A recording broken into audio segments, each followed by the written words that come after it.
musulman ne doute jamais de l'existence de Dieu, c'est dans notre ADN. C'est pas la peine d'aller voir un musulman, lui demander s'il croit en Dieu, il le croit plus que toi.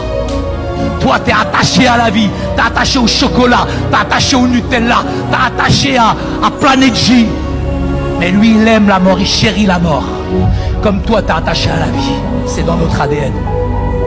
Dès la naissance jusqu'à la mort. Du lever au coucher du soleil, tout est rythmé. Jamais on doute de l'existence de Dieu. Mais quand on voit la force, la détermination chez les chrétiens, quand on vous voit adorer comme vous adorez, quand on vous voit prier comme vous priez, quand on vous voit vivre comme vous vivez, vous me déstabilisez, vous m'énervez. J'avais nourri tellement de choses sur les chrétiens. C'est difficile, j'avais peur de rentrer dans l'église. Donc j'arrive dans l'église, je me mets entre deux mamies. Et j'ai beaucoup aimé parce que les mamies à la fin, elles m'ont donné une Bible.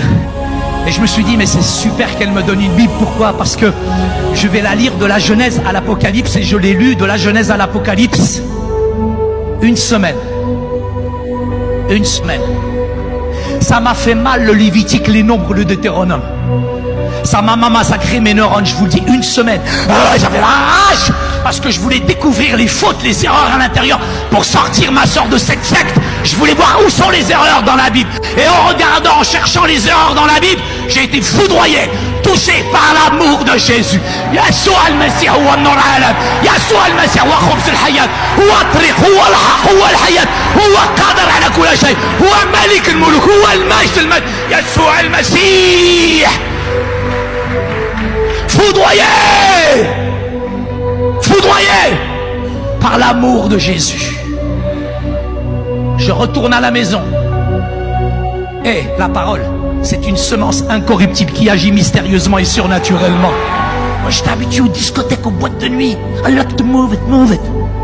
Et là, je retourne chez ma mère qui m'a envoyé faire l'espion. Au bout de quelques jours, c'est elle qui m'espionne. Elle a dit, mon fils, il n'est plus pareil. Mon fils, qu'est-ce qu'ils lui ont fait?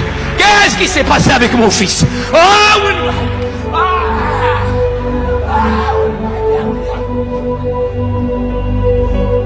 Ma mère, elle m'espionne. Oh, ma mère, elle sait ni lire ni écrire. Ça ne veut pas dire qu'elle n'a pas une intelligence de cœur, mais ma mère est analphabète. Elle ne sait pas c'est quoi votre livre. Elle ne sait pas c'est quoi la Bible. Elle n'a jamais lu la Bible, ma mère. Elle ne sait pas c'est quoi cette Bible. Mais ce livre est le plus dangereux au monde. La première puissance mondiale, c'est pas les États-Unis. La première puissance mondiale, c'est pas la Russie. La première puissance mondiale, c'est la puissance de la parole de Dieu. Elle est toujours d'actualité. Elle libère, elle change, elle guérit, elle transforme encore aujourd'hui. Il est le même hier, aujourd'hui, éternellement. Il est la puissance de vie. Il est l'étoile du matin. Il est le roi des rois, le seigneur des seigneurs. Il est celui capable de changer ton cœur, ta destinée. Il est la vie et il te donne la vie.